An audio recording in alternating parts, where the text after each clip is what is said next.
Bienvenidos al programa El Ingeniero Revela.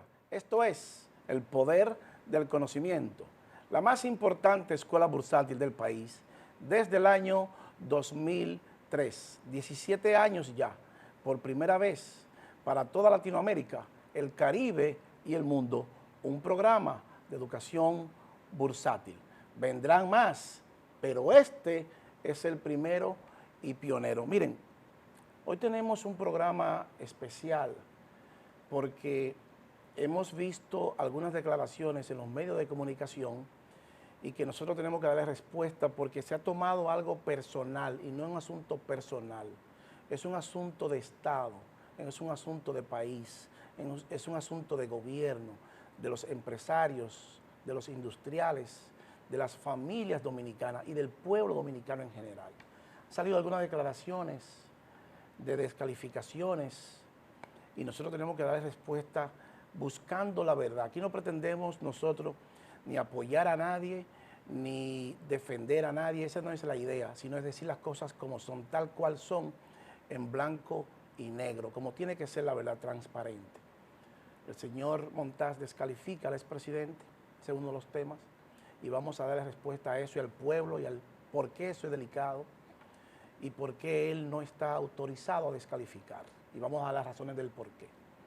El presidente Medina, y nosotros aplaudimos esa decisión, se reúne, dice, gobierno evalúa precio de los combustibles, presidente encabeza reunión del sector. Qué bueno que el presidente ha tomado nuestra propuesta de nuestro programa, diciéndole por muchos y muchos meses lo que debe hacer el gobierno con los combustibles y a cómo se compran los combustibles en la bolsa. Y vamos a ver si al presidente le dieron esos datos. Si no, nosotros le vamos a dar al presidente de la República el punto de partida para que se haga un diagnóstico claro y una evaluación correcta del precio de los combustibles. Vamos a ver el mercado mundial y vamos a ver qué pasó con los bonos soberanos de la República Dominicana, que el gobierno fue a Wall Street y colocó unos bonos. ¿Qué va a pasar con la deuda externa y qué va a pasar con el pueblo dominicano, los empresarios, los industriales y con las familias dominicanas? No se vaya, el Ingeniero Revela continúa. Pausamos.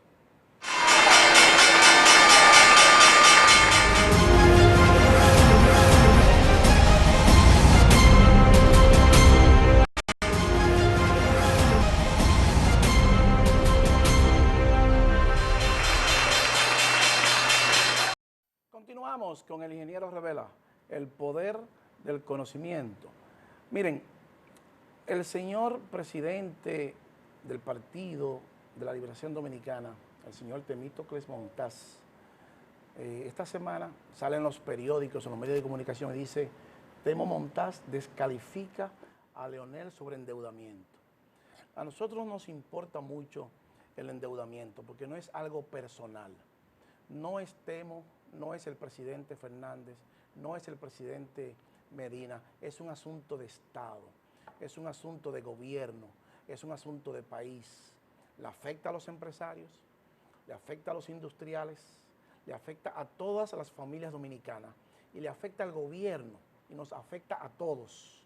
Entonces, cuando un alto funcionario de un gobierno se pronuncia descalificando a otro sobre deudas, que fue expresidente, pues no califica para descalificar a nadie, porque no es un asunto personal. Esa deuda la vamos a pagar nosotros, los contribuyentes, y él es parte del problema. O sea, él no es parte de la solución, ha sido parte del problema. ¿Y por qué es parte del problema? Porque siempre ha sido ministro de los gobiernos, del partido de gobierno, y entonces no está autorizado a descalificar a nadie. Para él descalificar a alguien, primero debió haberse ido del ministerio y entonces sí podía descalificar al expresidente Fernández. Quien tiene, lo cortés no quita lo valiente, quien tiene la autoridad, en este caso, para descalificar al presidente, al expresidente pasado, es el presidente actual. Porque cuando era ministro de la presidencia, renunció a su posición y se fue del gobierno para ejercer, tenía su visión clara para buscar su proyecto de presidente, lo cual hizo lo correcto. Eso es lo correcto. Dice lo cortés no quita lo valiente. Entonces el presidente Medina es la única persona, en todo caso, autorizada para hablar de la deuda, porque él se fue del gobierno. Pero el señor Montaz no, se quedó en el gobierno y de acuerdo a medios de comunicación cobraba 1.300.000 pesos. Usted es parte del problema. Colóqueme la gráfica número 1, señor director, para que veamos, ahí lo dice, Temo Montaz descalifica a Leonel Fernández sobre el endeudamiento. Pero vamos a ver, señor director, la número 2, y amplíeme ese párrafo, a ver qué es lo que dice, amplíeme lo que se pueda leer, que el pueblo pueda leer bien. Dice aquí, en cambio, recalcó Montaz, en el periodo del expresidente Leonel Fernández, la deuda pública del sector público no consolidado, particularmente en el 2007, llegó a representar el 17% del PIB, y en el 2012, cuando él entrega al gobierno, estaba un 37% del PIB. Y también dice, o sea que la entregó un 37%, solamente se incrementó un 2% porcentuales del PIB. O sea, eso es falso de toda falsedad.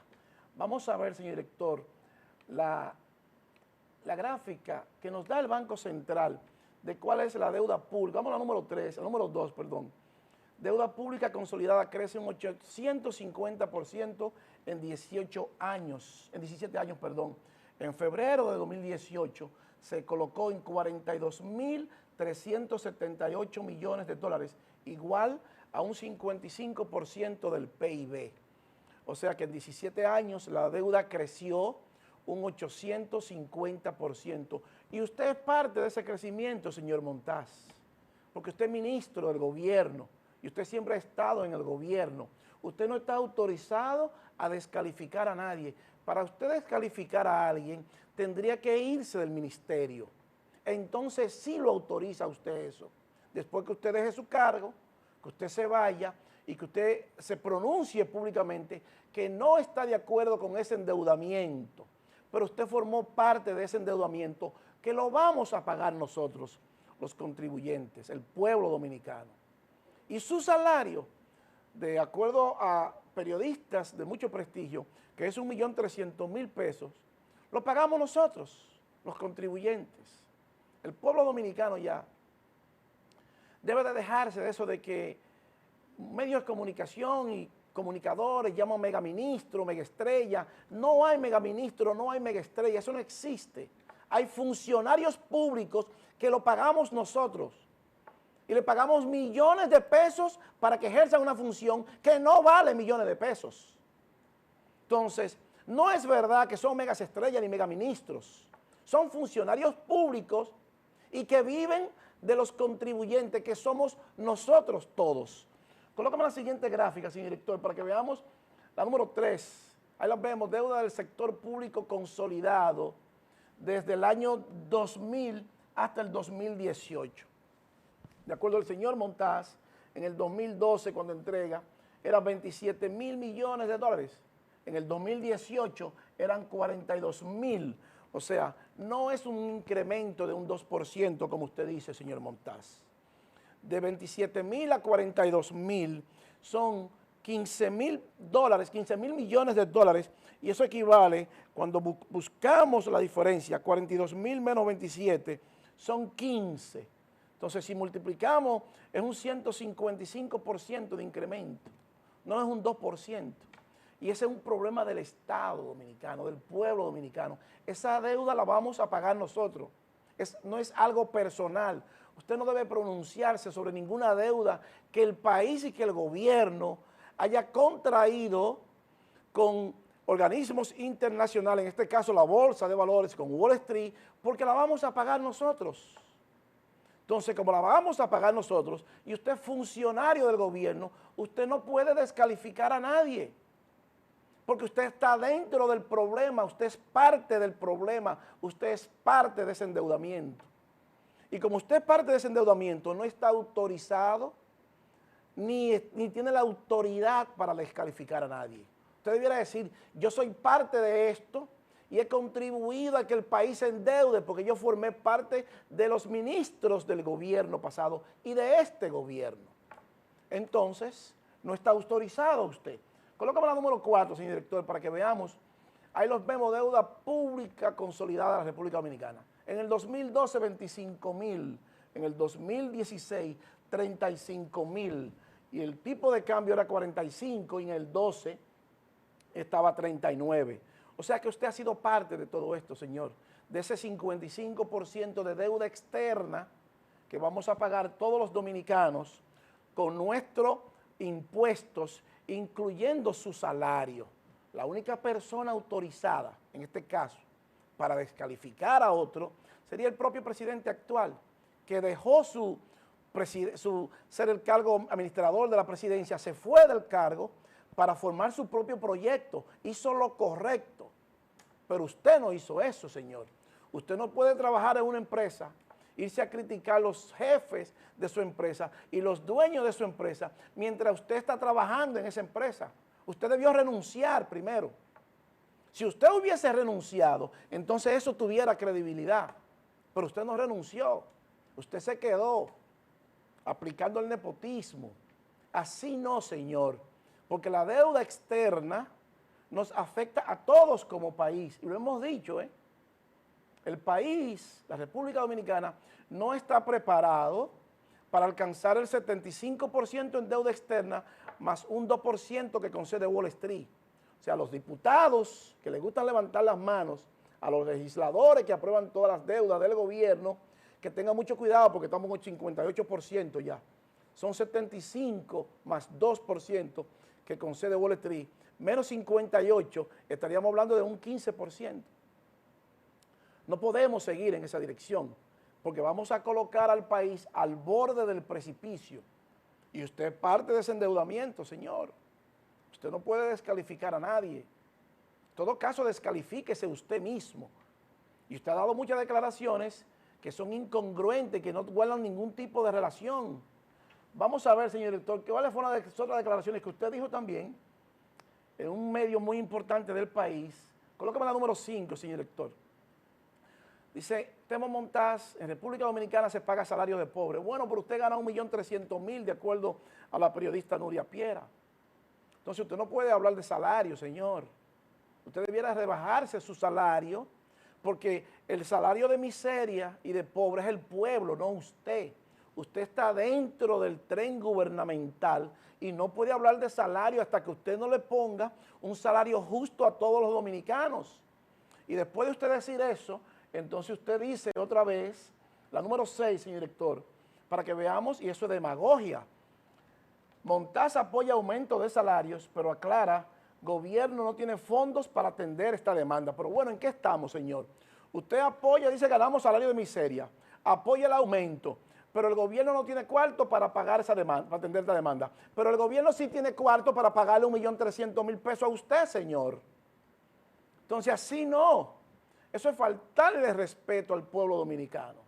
Eso es faltarle respeto a todos los dominicanos que pensamos y que tenemos capacidad mental para pensar y saber cuándo algo no está funcionando bien. Entonces, en este caso, usted no está funcionando bien, porque está desautorizando algo que usted no tiene la calidad para desautorizarlo, porque usted es parte del problema y no de la solución. Entonces, usted no ha aumentado los salarios. No se han aumentado los salarios, pero usted gana más de 1 millón de pesos. El pueblo se está muriendo de hambre y usted apoya el aumento de los salarios, pero el gobierno no tiene cuarto para aumentar la demanda, dice aquí, para atender esta demanda. Pero el gobierno sí tiene cuarto para atender la demanda suya y la de sus amigos y sus familiares. Así sí es bueno. Así sí es bueno la superación con el salario suyo, con el dinero de nuestro país, de los contribuyentes. Entonces, así no, señor. Entonces, usted no puede hablar de descalificación, porque ahí está la prueba, 55% de aumento en deuda externa. A nosotros no nos interesa la carrera de endeudamiento, de cuál presidente se endeudó más y cuál se endeudó menos. Eso no nos importa. A nosotros lo que nos importa es que esa deuda la vamos a pagar todos nosotros, por culpa suya y de su gobierno.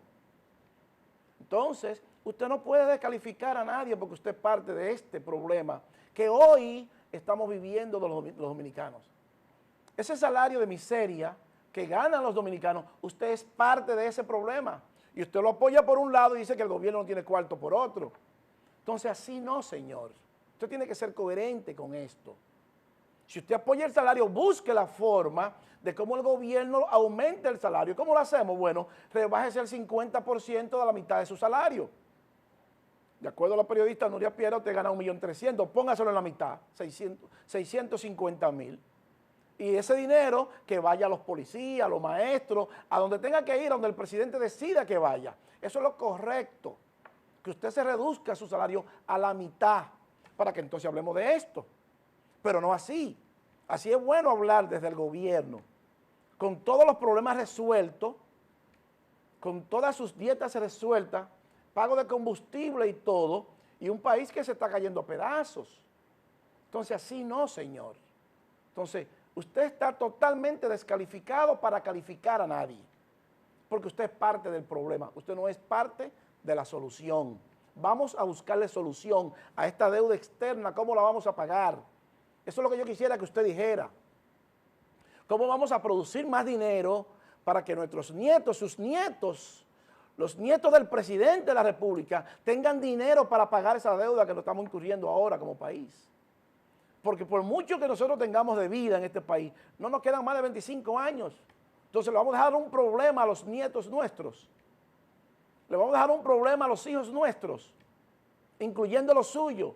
Y sus nietos, quizás ellos no, porque usted está muy bien del otro lado de la acera. Pero el pueblo que está de este lado, el 90% que está de este lado, tenemos un problema grave. A 40, 100 años. Y usted es parte de ese problema, que usted lo ha creado, usted ha sido partícipe de ese problema. Entonces, así no, señor. Usted no puede descalificar a nadie. Dicho esto, vamos a ver qué dicen los mercados esta semana, que la falta de liquidez, pues colapsaron, Wall Street colapsa, y vamos a ver también más adelante, el presidente se reúne para analizar y estudiar los precios de los combustibles y le vamos a dar parte de la solución al presidente de la República. Colócame la gráfica número 7, señor director, para que veamos qué nos dicen los mercados. Los vemos, el Dow Jones, falta de liquidez en el mercado, explota la bolsa hacia abajo, colapsa hacia abajo y cierra por debajo de la barrera psicológica de los 29.000 puntos, que había cerrado la semana pasada, con 358 puntos menos esta semana. Mucha tensión en los mercados, ahí los vemos colapsando. Si no viene nada nuevo, adicional, una noticia que impacte el mercado, la bolsa debe continuar bajando, los indicadores nos dicen que está bajando. Si Luis Fernando García tuviera posición abierta, la estuviera cerrando porque el mercado está muy nervioso, una ausencia de liquidez en la bolsa hizo que colapsara. Lo que se ha destapado ahora en el asunto de China, pues entonces manda una señal negativa a los inversores y corrieron por su salida en Wall Street. Entonces, como siempre hemos dicho, los mercados, los bancos centrales se crean burbujas. Vamos a ver cuál ha sido el comportamiento del mercado desde el año 1920 hasta la fecha. Colóqueme la gráfica número 8, señor director, para que veamos, ahí los vemos, fíjense, esa línea verde era del agosto 24 de 1921 a septiembre 3 de 1929, cuando el Grand Crash de Wall Street, cuando la Gran Depresión en Europa, cuando colapsa la bolsa, que nosotros habíamos hablado sobre esto ya. O sea que fíjense que los tres mercados están muy similar. La línea azul es de octubre 11 del 90 a marzo 24 del 2000, también muy similar, pero nunca alcanzó el máximo, el tope máximo que alcanzó la bolsa en el 29. Y la línea roja es de marzo 9 del 2009 hasta el presente. Y ahí vemos cómo el comportamiento de los tres mercados, muy similar, por cierto, entonces está subiendo. Es como que un avión esté suba. En algún momento tiene que comenzar a bajar, tiene que comenzar después de subir a descender. El mercado va a hacer lo mismo. Entonces, dijimos la semana pasada que las corporaciones tienen menos beneficio y que aunque la bolsa esté subiendo, las corporaciones están ganando menos. O sea, hay una contradicción entre la bolsa y los beneficios de las corporaciones. Históricamente, la bolsa va y se junta con los precios y los beneficios de las corporaciones. O sea, menos beneficios de las corporaciones, unos precios más altos, es algo anormal y no es lo más adecuado en un mercado saludable. Nos dice a nosotros que el mercado está enfermo, que está subiendo, pero con un grado alto de pánico y de enfermedad, y que en su momento va a colapsar. ¿Cuándo será? Nosotros no lo sabemos, nadie lo sabe. Ahora el mercado nos da señales cuándo eso va a pasar. Comenzó esta semana y nos dio señales de colapso momentáneo, a corto plazo. La bolsa debe de continuar bajando esta semana. Guardamos una relación directa para que ustedes vean la importancia de la Reserva Federal y de la política monetaria de Estados Unidos y Wall Street, que guarda una relación totalmente proporcional y directa con el Standard & Poor's 500, con el Dow Jones y con la política monetaria de la Fed. Colócame la gráfica número 9, señor director, para que veamos cómo se mueve en la misma dirección la política monetaria con el Standard & Poor's y la Bolsa de Valores. Es como si tuvieran superpuesta una gráfica con la otra. La gráfica azul de los candlesticks es el Standard & Poor's 500 y la gráfica verde es el balance sheet de la Reserva Federal, prácticamente moviéndose en la misma dirección. Eso significa que cuando la Reserva Federal aumenta la liquidez en el mercado, lo que está haciendo, pues aumenta la bolsa. Esa es la gráfica número 10, señor director. Dice Global Money Supply, o sea, la oferta del dinero aumentando, los vemos, 80 trillones de dólares, la línea amarilla, el Standard & Poor's 500, la línea blanca subiendo, es la cantidad de dinero que se le está inyectando, la oferta de dinero mundial. Fíjese cómo se mueve en la misma dirección la bolsa y la cantidad de dinero. O sea que no solamente la bolsa es para invertir, la bolsa es para trazar la política monetaria de un país. Lo hemos dicho siempre y hemos sido insistentes con esto y vamos a seguir insistiendo para que el empresario sepa, el industrial sepa y el gobierno sepa que la economía es las ligas menores, las ligas institucionales y que la bolsa es las grandes ligas. Cuando un pelotero quiere ir a jugar pelota, quiere ir a las grandes ligas. Entonces la bolsa de valores es las grandes ligas de la economía, porque es la que traza y determina hacia dónde se va a mover la economía. Es la que traza y determina cuál será la cantidad de circulante que va a circular en el mundo. Es la que traza y determina cuál será la tasa de interés que usted va a pagar por su financiamiento.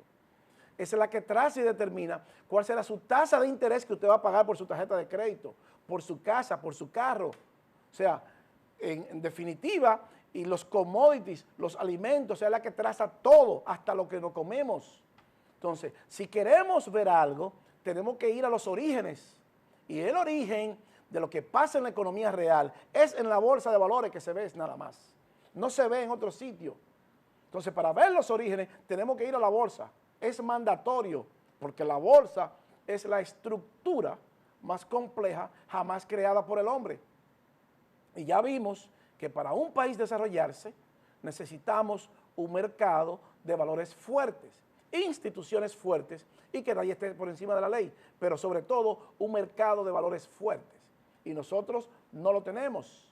Entonces debemos de fortalecer nuestro mercado, porque es la única forma de desarrollarnos. Colóqueme la siguiente gráfica, número 11, señor, para que veamos el tesoro, cómo aumenta la deuda de Estados Unidos. Sigue aumentando y colocaron ahora mismo bonos a 20 años. Y algunos altos funcionarios quieren bonos a 50 y a 100 años. Pero ya nosotros colocamos bonos a 40 años, endeudando el país más a largo plazo. O sea que eso es una bomba de tiempo. Entonces, como lo hemos dicho, si seguimos en esa dirección de endeudamiento y alcanzamos el 75% más un 2%, este país no está preparado para que en Wall Street se declaren los bonos soberanos impagos, en default, y que el gobierno no pueda cumplir sus compromisos. Pues ya le hemos dicho cuál es la consecuencia de lo que le pasa a los países cuando no cumplen sus compromisos. Le frisan las reservas, no pueden colocar más bonos, su economía la tienen que resolver ellos mismos, producir su propio dinero y su propia riqueza. A los empresarios de ese país se les suspende el crédito, a los industriales de ese país se les suspende el crédito y se para y se frena todo. Entonces, si un empresario no tiene acceso a crédito en el exterior, en dólares, ¿qué va a pasar con su empresa? Se tiene que ir o botar la mitad de los empleados. Eso es lo que pasa cuando un país es declarado en default, sus bonos soberanos son declarados en default. Entonces estamos en 58% del PIB.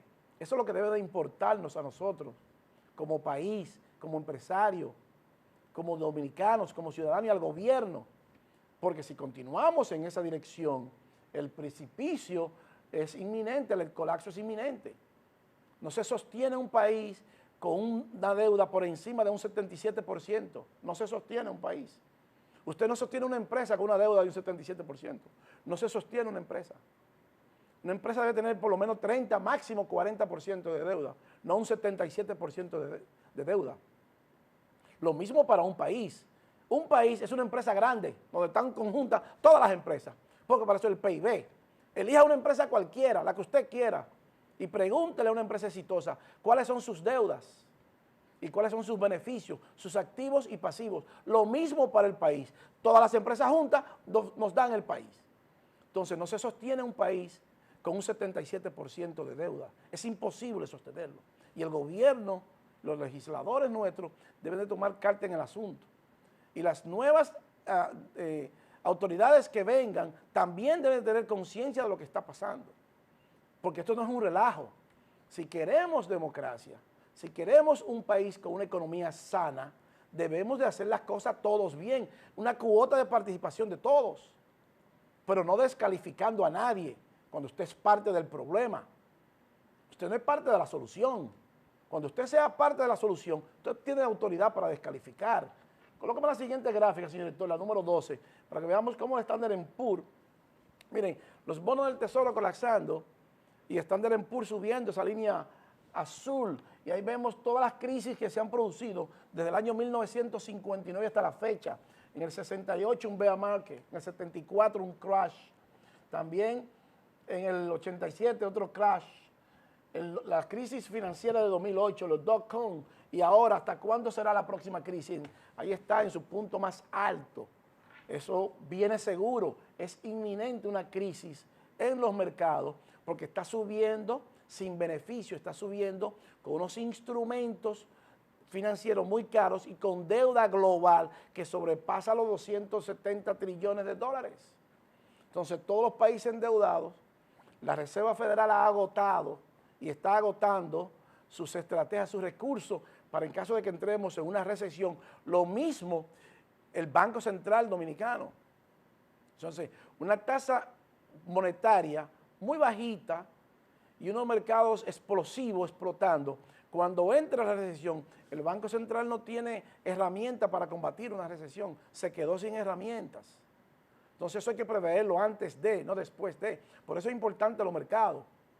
Por eso hemos insistido que en nuestro país debe de promoverse la cultura bursátil y que el Banco Central, la Bolsa de Valores y la Superintendencia de Valores son los llamados a promover la cultura bursátil, porque son los mercados los que trazan la línea de las economías y la dirección de la economía real. Solamente a través de los mercados se puede ver, porque la economía se mueve cada 3 meses con un Producto Interno Bruto. 3 meses de enero a marzo y de marzo a junio para que podamos comparar. El mercado se mueve cada 15 segundos y lo estamos comparando cada 15 segundos y analizando la tendencia cada 15 segundos. Por eso es que el mercado es poderoso, porque el mercado está en constante movimiento, la economía no. La economía la vemos cada 3 meses y tenemos que esperar 3 meses para ver el próximo movimiento de la economía. En el mercado no. Entonces, por eso el mercado es tan poderoso y tenemos que verlo así. Por eso le hemos dicho al gobierno en muchas ocasiones que una de las formas de prepararse era subiendo las reservas internacionales. Y les recomendamos en muchas ocasiones comprar oro y crudo de petróleo. Esta semana escuchamos a un alto funcionario del gobierno decir que teníamos más de 8.000 millones de dólares en reserva, y eso no es verdad.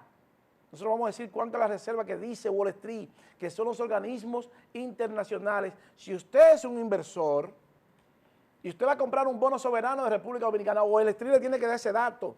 Usted tiene que ir a Wall Street a buscar ese dato, porque es una institución independiente y que no tiene ningún tipo de interés en hablarle una mentira, porque el mercado no se maneja así. Ahora, yo no le puedo preguntar a un funcionario cuánto debe el gobierno, yo tengo que ir a Wall Street y buscarlo, ese dato, porque Wall Street me lo va a dar objetivamente. No tiene ningún interés en darme un dato falso, porque no me lo puede dar falso. Pero un funcionario es parte interesada de ese ministerio y me va a dar el dato que le conviene al gobierno en su momento. Y eso es lo correcto, está bien. Ahora, mi trabajo es investigar eso. Su trabajo es investigar eso. Ahora, el trabajo de ese funcionario también no es hablar mentira, es decir la verdad. Porque en los mercados, cuando usted habla mentira, para beneficiar a un país o una empresa, eso es sujeto a demanda. Porque con esa grabación o con esas declaraciones suyas es evidencia y yo puedo ir a la Corte Federal de Estados Unidos y someterlo si yo pierdo mi dinero en la Bolsa de Valores. Un inversor que pierda dinero con los bonos soberanos de la República Dominicana, con esas declaraciones que dan estos funcionarios, puede ir a someterlo y poner una demanda. Porque ese es el gobierno que está hablando ahí. Y si el gobierno está hablando, diciendo mentiras para beneficiar la inversión en Wall Street, eso es penalizado y es multado. Y eso es letal para un país. Entonces estos funcionarios que dicen cosas que no es verdad deben de cuidarse. Porque estamos viviendo una economía globalizada y que todo es fiscalizado. Ya le dijimos la semana pasada lo que le pasó a Odebrecht y lo que le pasó a Petrobras, que fueron a Wall Street a buscar dinero para pagar sobornos. ¿Y cómo terminaron? Pagando miles y miles de millones de dólares en multas. Y tuvieron que declararse culpables. Porque el Departamento de Estado se iba a quedar con esas corporaciones, se le iba a quitar. Y ellos, para salir de esa demanda, prefirieron pagar la multa y declararse culpables. Entonces, el gobierno no puede ponerse a que los bonos soberanos dominicanos sean cuestionados en el exterior cuando dan información que es incorrecta. Entonces, no señor, no da información porque eso está grabado, eso está en los medios de comunicación, en los periódicos, y eso es evidencia. Usted no lo puede decir a un juez en Estados Unidos porque ese juez no lo va a engavetar, va a decir no al lugar, no, ese juez no le va a decir eso a usted. Eso lo dijo usted, aquí está escrito. Pues cójase tanto de multa y usted va para la cárcel también, en todo caso, o pague menos tanto, porque la ignorancia no le exime a usted de su responsabilidad. Usted no está hablando con un juez dominicano, usted está hablando con un juez que va a hacer valer sus derechos y va a aplicar la justicia como es, la ley como es. Que si lo encuentra culpable, usted va a tener que pagar. No importa quién usted sea, usted va a tener que pagar. Porque le frisan las reservas. ¿O qué le hicieron a Venezuela con Citgo? Que se la quitaron. Porque no va a poder cobrar de ahí porque es un narcoestado. Eso es lo que se hace con los estados. Se le frisa todo. Estados Unidos no perdona eso. El que se mete con el imperio, el que se mete con la expresión máxima del imperio, que es Wall Street, sabe que va a tener problemas. Porque ese es el capitalismo. Y nos guste o no, ahí es que funciona. Y ahí van los comunistas también a vender acciones, porque ahí va China, y va Rusia, y van todos. Comunistas, por eso es entre comillas, son oligarcas. Y van al mercado, porque todo funciona con efectivo, todo funciona con dinero. La economía no se mueve sin dinero. Y lo hemos dicho, los políticos del mundo hacen política, más en nuestros países, porque hay dinero en la política, no es porque aman su país. Si usted le paga a un político, al gobernador del Banco Central o cualquiera, 50,000 pesos, deja el cargo, hoy mismo está dejando el cargo, no hay cargo ya, no hay gobernador mañana, pero son 2 millones, entonces es por el dinero que se va a la política. Pero para esas son las leyes, para que hagamos lo correcto, para que todos tengamos un marco de referencia, y todos tenemos que cumplirla. Entonces, es peligroso hablar de deuda cuando usted parte de un problema y usted pone al país en aprieto, a unos bonos soberanos que lo acabamos de colocar. Entonces, no hablemos de deuda, vamos a hablar de cómo vamos a pagar esa deuda y qué va a hacer el país para solucionar ese problema. Entonces, no es verdad que vamos a seguir en esa dirección. Colócame la siguiente gráfica, señor director, para que veamos qué pasó con el oro que le dijimos al gobierno. Ahí está el oro haciendo un pivot point, si sobrepasa por encima, tiene un pivot point, cerró en 1.565, si sobrepasa por encima de 1.575 dólares, de nuevo el gobierno debe entrar comprando oro, se lo hemos dicho, pero debe alcanzar ese precio primero.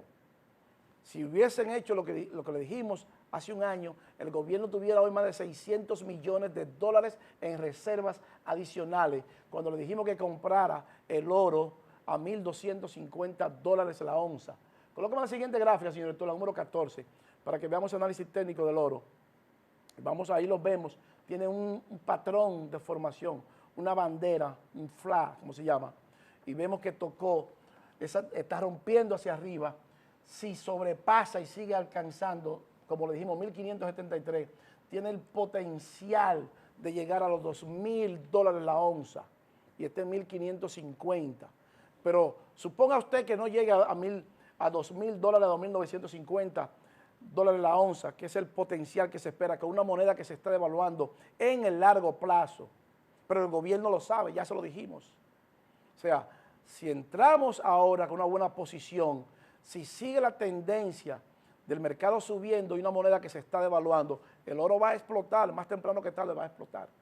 Y ya le dijimos al gobierno que cambie la mitad de sus reservas a oro. Hoy tuviera $700 millones más, a 1.250 millones, a $1.250 la onza. 2 millones de onza, hoy tuviera el gobierno 700 millones de dólares más en menos de un año. Con esa información nada más. No tiene que hacer nada, solamente coger la mitad de la reserva y ponerla en oro. Y cuando el oro suba, si quiere buscar el efectivo, va y lo vende y lo hace cash. Inmediatamente se lo van a comprar. Entonces, es así como se manejan los mercados. Pero para eso el gobierno necesita un ministerio de inversión con profesionales capacitados en bolsa que le den asesoría al presidente y al gobierno en bolsa. Por eso hemos insistido con el Banco Central y las instituciones que manejan la bolsa, que debemos promover la cultura bursátil. Y que en vez de tener 300.000 bancas, debiéramos tener 300.000 puestos de bolsa. Es por ahí el asunto. Para que tengamos personas con un motivo y un objetivo de lo que es realmente la vida y que podamos invertir, porque eso incentiva el ahorro, incentiva la inversión. Y evidentemente, cuando cada dominicano va a la bolsa y coloca un peso y lo invierte en un bono corporativo o un bono soberano, es un peso más que se ahorró y el gobierno va a recibir dinero por eso. Pero no en una banca de apuestas. Entonces tenemos que motivar al pueblo para que aprenda a invertir. Y el gobierno es el llamado a eso. Con el 4%, todas las escuelas deberían de tener ya clases, seminarios sobre el mercado, sobre asuntos de inversión, para que vayamos creando esa cultura bursátil.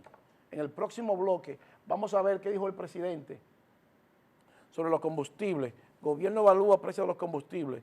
Presidente encabeza reunión del sector y los bonos soberanos dominicanos. No se vaya, el ingeniero Revela continúa. Pausamos.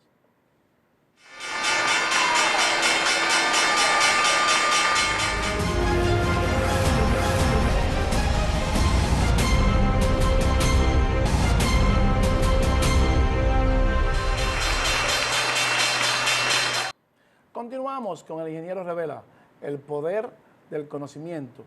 Miren, lo bueno de los mercados es que no importa lo que ellos hagan, lo que haga el mercado, se mueve en ambas direcciones, porque hay uno que compra, uno que vende, y cada uno compra con un objetivo diferente. Cuando entendemos eso y sabemos eso, lo único que nos resta es determinar cuál es la tendencia en el mercado para nosotros determinar si entramos comprando o si entramos vendiendo el mercado. Entonces, fíjese que cuando una persona compra, cuando usted va a la bolsa y compra algo, usted quiere que ese instrumento suba de precio para usted ganar dinero. Ahora, cuando una persona le vende a usted ese instrumento, porque alguien se lo vende, usted lo compra de una persona que lo quiere vender, es porque esa persona quiere que baje de precio ese instrumento. Fíjense que son dos mentalidades diferentes. Uno quiere comprar para que suba y uno vende arriba para que baje, porque lo compra más barato y se empaca la diferencia bajando. ¿Me importa que suba o baje? No, lo que me importa es que se mueva. A un profesional en bolsa, lo que le importa es que el mercado se mueva, porque va a determinar la tendencia. Cuando hay un cambio de tendencia, ahí es que está el dinero. Cuando él puede determinar si va a subir o si va a bajar, es que está el dinero. No es adivinando que estamos. O sea, yo me puedo equivocar y todos nos equivocamos. Ahora, si puedo acertar solamente con 3 de 10, pues está bien. Porque un pelotero que da 3 de 10 turnos, batea 300 y le dan $20 millones. O sea que con 3 veces que usted acierte en la bolsa, es lo mismo también. Si se equivoca 7 de 10, para que usted vea la magnitud de saber hacer las cosas, porque usted se va con un radio de 3-1. Cada vez que usted gana 3%, un 3-1. Y cuando pierde, es una sola vez que pierde nada más. Entonces, cuando usted hace ese radio de acción, usted siempre va a estar positivo, porque sabe lo que está haciendo. Por eso, Colócame la gráfica número 16, señor director, para que veamos el crudo de petróleo, que aunque había subido en una noticia momentánea, habíamos dicho hace un mes que iba a bajar, ahí los vemos, que estaba en su punto, en mitad de un ciclo. Ese ciclo se ve claro con el Fibonacci. Y le dijimos que iba a bajar y se iba a situar a mediados de año. Lo hizo antes porque no había nada que motivar el crudo. Iba a bajar y se iba a situar por los $50 el barril. Y efectivamente, como si lo estuviéramos viendo. Colócame la siguiente gráfica, señor, número 17, y córrame el video para que veamos qué fue lo que dijimos sobre el crudo de petróleo que iba a bajar y que el gobierno en ese caso entraría vendiendo crudo de petróleo porque lo iba a comprar más barato para atrás y se empacaba la diferencia. Después que eso lo ganó subiendo, pues también ganaba bajando. Córrame ese video, señor director, el número 17. Nos dice a nosotros que va a alcanzar su punto más alto en el 2020. Luego va a caer alrededor de los 50. Está ubicado ahora mismo en ese ciclo del 2019 a mitad de un ciclo pequeño y comienza a descender ese ciclo. O sea que a mitad del año posiblemente veamos, si no pasa nada, estamos hablando en condiciones normales. Ahora mismo hay condiciones que son anormales con el bombardeo y la muerte del general iraní. No son las condiciones más obvias ni óptimas para el crudo de petróleo. Pero en condiciones normales nos dice a nosotros que a mediados de año el crudo de petróleo debe de tocar los $50 el barril. Está una corrección, su momentum está flat. Colócamela de nuevo, señor director, para que veamos ese momentum que está prácticamente negativo o neutral y que no asciende. Esa línea verde ascendente que marca los precios, cuando las vemos al día de hoy, está lateral, está flat, no tiene una dirección. Entonces, como no tiene una dirección, dice momentum unestablished, o sea, no tiene un momento establecido. Eso lo que quiere decir es que failure resistant, el crudo de petróleo, tiene un gran potencial de no continuar subiendo y de caer, porque no tiene el momentum ni la fortaleza para seguir subiendo. Entonces, sabiendo esto, nosotros podemos decir que un crudo de petróleo a $50 el barril es mucho más beneficioso que un crudo de petróleo a $63 el barril a como está hoy. O sea que, viendo el ciclo y el par en que forma el crudo de petróleo, si las condiciones siguen normales a mediados de año, entonces, si no hay nada externo que golpea a Wall Street y que golpee la noticia y que expulse el crudo hacia el alza, el crudo debe situarse cerca de los $50 el barril, porque el momentum de los compradores se ha perdido y no hay forma, bajo esas condiciones, de seguir subiendo. Vamos a ver, nosotros le hemos dicho al gobierno en muchísimas ocasiones cuándo comprar el crudo de petróleo. Dice Industria y Comercio que eso fue lo que dijimos hace un mes. Fíjense que dijimos, estaba situado en $63 el barril y que iba a tocar cerca, se iba a situar por los $50 el barril. ¿Con qué intención le damos la información al gobierno? Porque se entra de dos formas al mercado. Se entra vendiendo cuando va a bajar y se entra comprando cuando va a subir. Pero originalmente le dimos al gobierno el precio de compra, 52.18, alcanzó 66. Entonces, en 63, 66 le dijimos que iba a bajar y que se ubicara por ahí. Tiene que vender entonces esos contratos. Si lo compró ya lo vende y ahora lo compra más barato para atrás y se empaca la diferencia. Es así como se maneja la bolsa. Por eso le quisimos colocar el video para que usted entienda qué fue lo que le dijimos al país, al gobierno, hace alrededor de un mes. Porque teníamos todavía Santa Claus ahí puesto. Vamos a ver lo que dijo el presidente. Colócame la número 18, señor director, y amplíeme esa gráfica. Dice, gobierno evalúa precio combustible, presidente encabeza reunión. Amplíemela más. Ahí los vemos. Gobierno evalúa los precios de los combustibles y presidente encabeza reunión del sector. Nosotros queremos felicitar al presidente Danilo Medina porque ha tomado de nuestro programa la sugerencia de que la gasolina no puede continuar en 233 pesos el galón, los combustibles. Dice el presidente, ahora mismo convocó a sus ministros para evaluar y hacer un diagnóstico de los precios de los combustibles. Entonces, debemos de felicitar esa iniciativa del presidente. y debemos de apoyar esa iniciativa del presidente. Eso es lo correcto.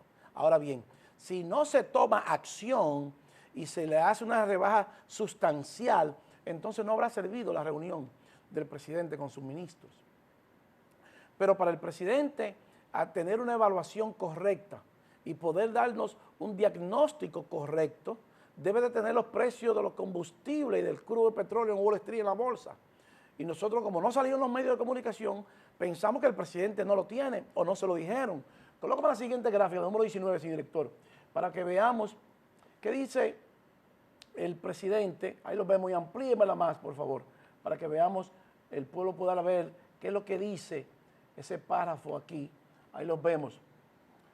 El presidente Danilo Medina encabezó una reunión en la que se presentaron detalles de una evaluación y un diagnóstico sobre el precio de los combustibles.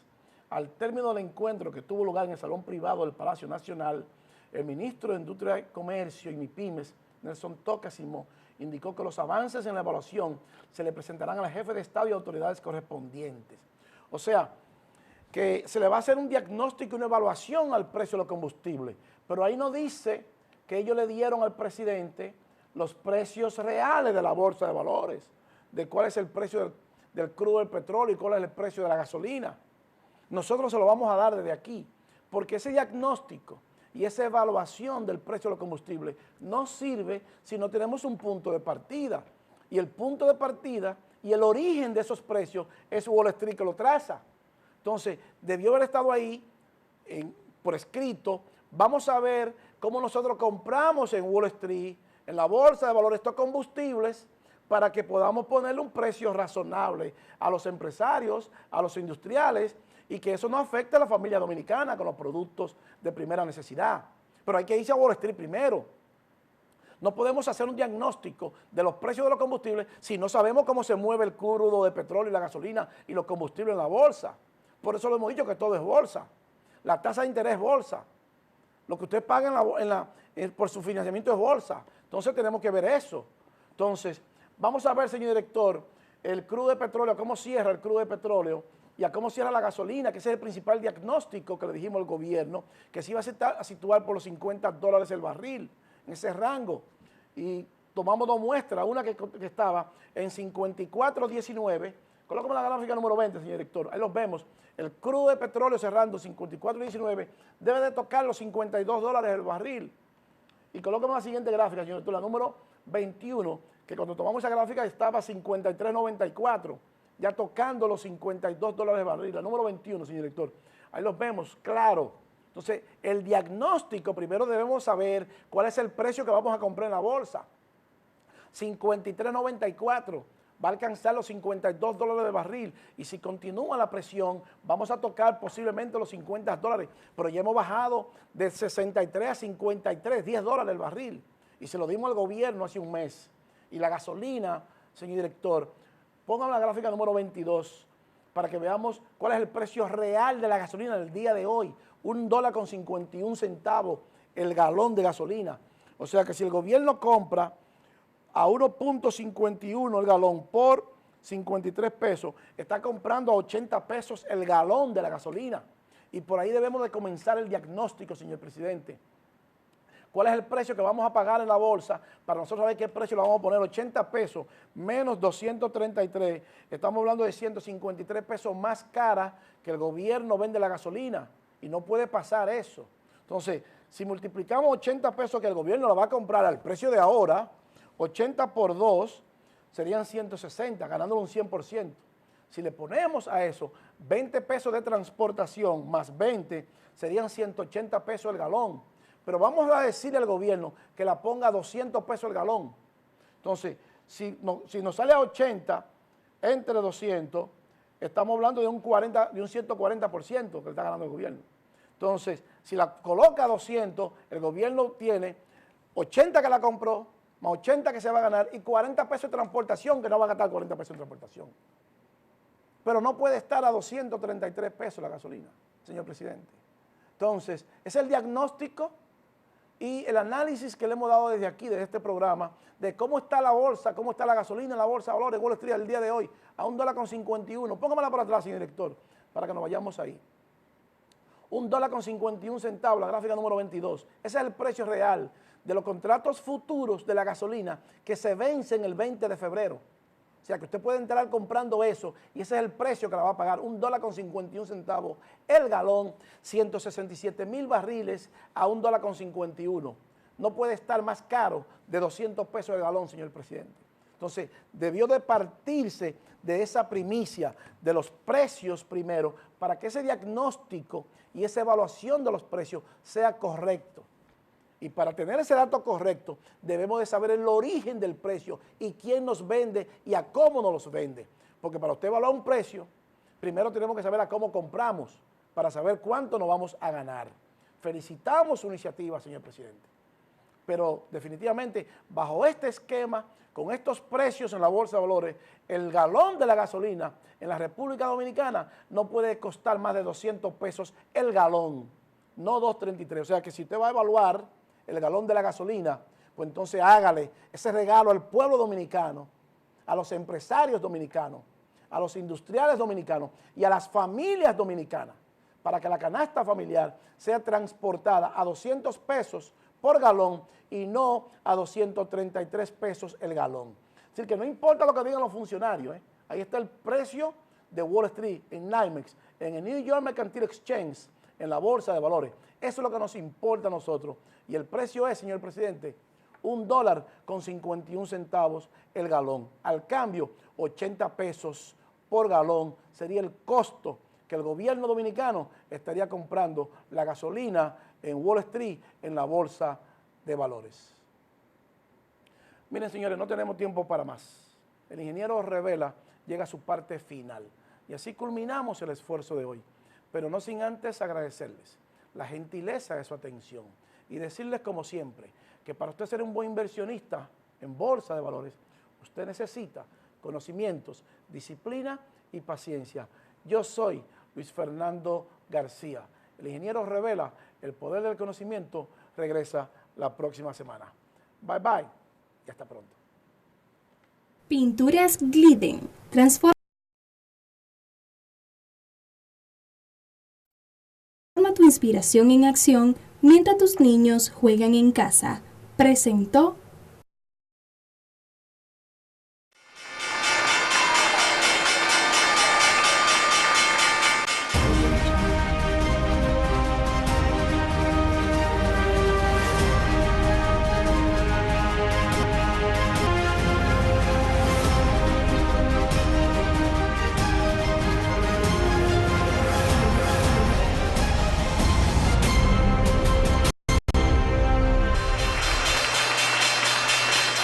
Pinturas Glidden.